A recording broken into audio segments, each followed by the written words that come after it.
episode 187.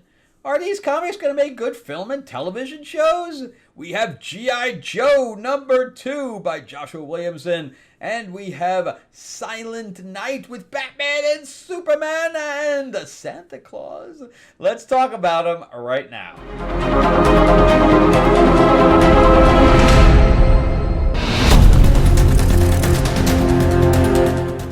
Welcome back to the channel, everyone. Thank you so much for joining me as we rant about movies, comic books, and television shows, as well as the occasional board game. I am your host, Frank Zanca. I'm an award-winning screenwriter, novelist, and comic book writer. And we're going to jump right into Joshua Williamson's #2 of G.I. Joe. I'm not really a fan of the very sketchy art in here, but I did like Duke, which I thought was the best of the group. I did like Destro, which was done by Dan Waters, which was probably my second favorite. And then Cobra Commander was probably third. And I didn't even bother with Kelly Thompson's Scarlet. I love Scarlet. I don't know if you can see her, but I have Scarlet over there. And it was a very, very, very bad rendition, even from the first issue. So I dropped it immediately. So now this is them combine them together, where Baroness is on the good guy side, which I find very interesting, and I kind of like that, where we're going to get to see her turn. So I don't know whose idea that was, but it was a good idea. But I'd also like the fact that though they were kind of throwaway stories, I don't think Duke was a throwaway story as much as at least the Destro one was completely a throwaway story. But I did like the fact that we got to see, almost like a Marvel situation where we got to see them individually and then we had to see them all together. Rock and Roll was shot to shit in the last issue because they were trying to protect a case that had something in it, and Cobra just came in just barreling through, and Clutch is down right now. And then we have Duke in the helicopter right now. He's like, "Get down!" And they're just firing up, and that's Clutch on the ground right there. And he's like, "Well, shoot that thing down!" And literally, he jumps out of the helicopter. I forgot what the helicopters were called in G.I. Joe. I remember even had one. We were having a lot of he's watching them on his wrist thing, and Destro's like, "Aren't we nervous about what's going on, Cobra Commander?" He's like, nah, let them both fight. We're good. Don't worry. So that's what's going on over there. And then we have female Cobra operatives show up, which is weird. They're all, to have females kind of mixed in with the males. First of all, we never had those before because they wouldn't have done that with toys. They started out with toys, so they limited the amount of women that was in the male toys, although there still was some. But to have them all just female, that would not happen. And there's one of my favorite characters down there, which is Stalker. He was the very first figure I had. I love the G.I. Joe figures. That's why I'm way more interested in G.I. Joe than I am with Transformers. I never really got into Transformers, and for me it was GoBots. But anyway, the Baroness comes in here and kicks some booty. Clutch comes up behind, takes one of their guns, and starts shooting. So we have basically this big battle going on. And I guess they ignite one of the guns, but that was Cobra Commander's whole idea, was that, don't worry, my guns are all equipped with detonators. So boom, we got some explosions going on. We have some dead troopers, and Duke picks himself up out of the rubble. Of course he lives. So right now everybody's pretty much down and out and wounded, which means they would not be picking themselves up any too easily. In fact, even CoverGirl's in big trouble there. She's probably not going to be a CoverGirl much longer.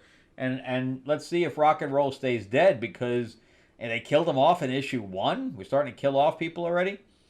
And, they're like, well, Baroness is, she was the savior of the day as far as I'm concerned. And then you have this other guy come in here who basically tries to take control. And he's like, no, I'm not going to do that. And he's like, being the dickish, but I guess we have a mutual respect thing going on here, and I do not remember the guy's name, but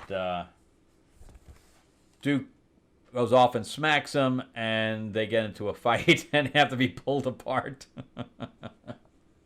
So then we got to go back to Springfield, which is where I guess the Simpsons are, and Cobra. I wonder if they're neighbors. That would be a funny Simpsons episode where Cobra was living next door. But anyway, he thinks back to Megatron, which Megatron was in Cobra La at the time. And I think that's Clutch that ended up coming back. Yeah. So Clutch was undercover and went back to Cobra headquarters. So good stuff as far as I'm concerned. Yeah, I think he's doing a good job. I wish there was a little bit more story in here besides just battle. But we got to see Joes get their asses kicked. And you know, I don't know if Cobra even got the case in there. I can't remember if he got the case or not. But they just blew everybody up. So I guess either way he wins. You know, the other group is in tatters and shambles. All right, so before we go on, I just wanted to bring up, if you've already seen this a million times, when you watch my channel every day, then, you know, this is my Lords of LA, which is my vampire mob set in 1950s Hollywood. I just got the new things in for issue 2. Yeah, camera which way? But this, I also have a nude version of this. This is the Were-Panther cover, and the artwork inside is really good. It's definitely more adult because I have plenty of blood, sex, and gore in there. And they are 48 pages apiece. If you'd like a copy, just let me know in the comments section. And there's the Marilyn Monroe cover, and you can see the Nosferatu thing in the back there, which is definitely poignant now with the movie coming out. Then we have the Samurai cover, the Helene cover, and then the Katana cover. And this is the main cover for the issue, which is number 1, which is Lena Morgan here, taking over from the other mob bosses that she came back to wreak havoc on. It's fun. It's a fun story. All right. Plus, go to greenhornetnoir.com, which is down here. Nope, it's down here. We have a 50th anniversary Green Hornet anthology written by major writers, one of which is Timothy Zahn from Thrawn. He created Thrawn for Star Wars. Kevin J. Anderson, who writes for Dune and Star Wars as well. Brandon Easton, who wrote for Agent Carter for Marvel. We have the cover art by Matt Wagner, who did Batman and Grendel. And we just have like 10 other writers. It's just amazing what kind of talent we have attached to this. But we're going to be launching in January on Kickstarter. So again, you can go to greenhornetnoir.com or go click the link below and you'll get notified about when we are launching. All right, so let's jump into Silent Night. This is issue 4, so there's one issue left. And the cover has, this is the only thing I kind of like about it is they did something different with Mrs. Claus is an elf.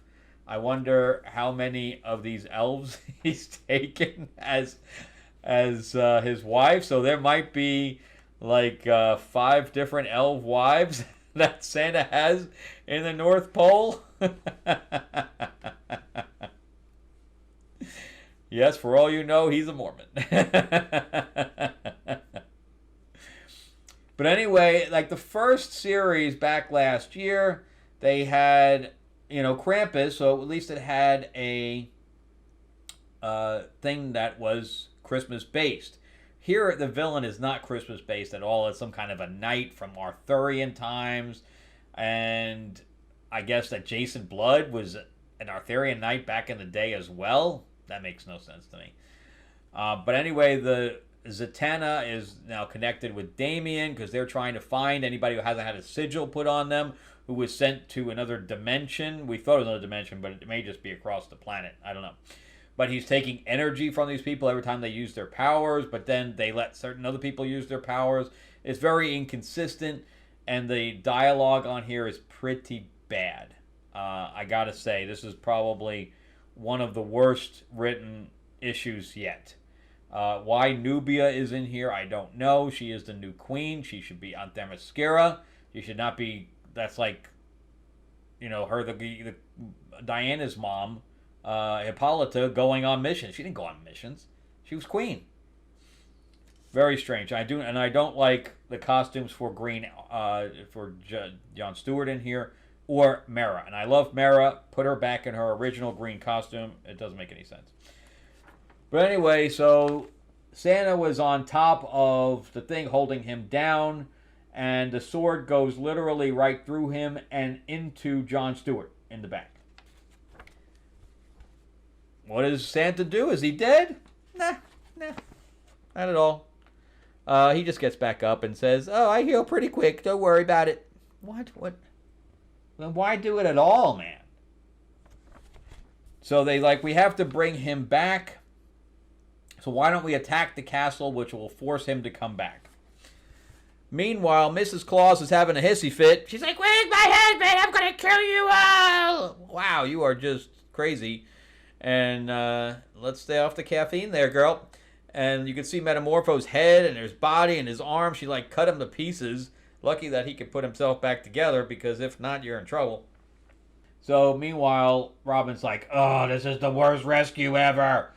And she's like, "Well, mon frere, just wait one moment." And she basically infuses Mrs. Claus with the memories of everything that's happened. And she's like, "Oh, okay, I get it now. I'm all good, don't worry." And she creates a portal and just rushes over to them. So the whole battle there was for absolutely nothing. So they're like, "Oh, what's going on through the portal?" And we have Etrigan just getting in trouble with this troll guy, and he's like, "Don't let him sound the alarm." And Mary Marvel comes in there with a nice bolt to the head. And he's like, "Oh, I didn't need that tooth anyway." So they're seeing a reflection in the pool, and of the things that are going on. And then what comes out of the pool but like a Cthulhu type character going, "Yum yum, yum yum, super yum yum." And we get this 2-page spread of this, battle going on. Whatever. And the other people come in to save them.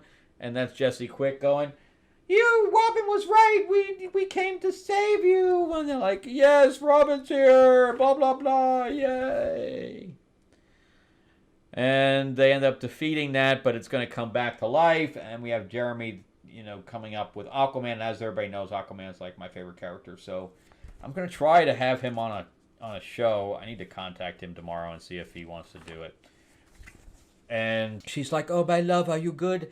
"Yes, your pointy ears are even more pointy than normal." I like the look and feel of the elf, though. But yeah, so they're like, "Uh-oh, we have a thing happening in the pool again, and the guy is turning human. Oh, which means we're going to be able to defeat him, but he's getting stronger, so oh no." So they try to break into the castle, and that's not working. And Santa's like, "There's only one way to break into a castle, and that's to offer it a donut like a cop." "Oh, you should have told us that before we broke our fists and feet on it."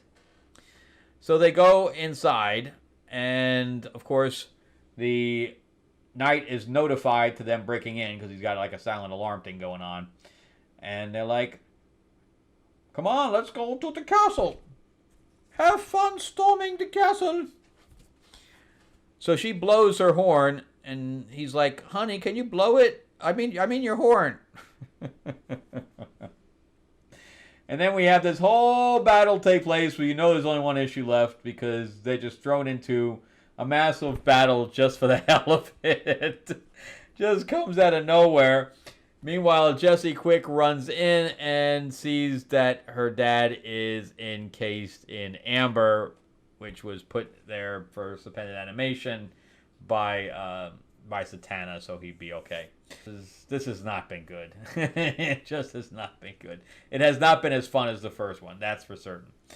And they also said that they're going to be doing Godzilla with Avengers and Marvel. DC just did it. Just did Godzilla, King Kong, whole MonsterVerse, and I like. Everybody hated it, and I liked it, but everybody hated it, and meanwhile Marvel's doing it now. Make any sense? So we'll make a good movie or television show. No. This is not good. G.I. Joe, yeah. This I don't know about this particular story because I have no idea what the story is yet. But having an origin story for the Baroness becoming evil, I'm all on board for that. I think that would be a great G.I. Joe story that we haven't seen before. Good stuff. Anyway, that's it for me. Thank you guys so much for watching. Remember to give me a like, give me a thumbs up if you can, and if you can subscribe, please do. It's free. If you haven't subscribed, why not? Help me out there. Ring that bell, ding ding. And happy holidays, everybody. And remember, go to greenhornetnoir.com or click the link in the description below to sign up for notifications when we launch the Green Hornet Anthology. It's going to be great. All right, I'll see you guys on the next episode. Thanks for watching, and have a great night.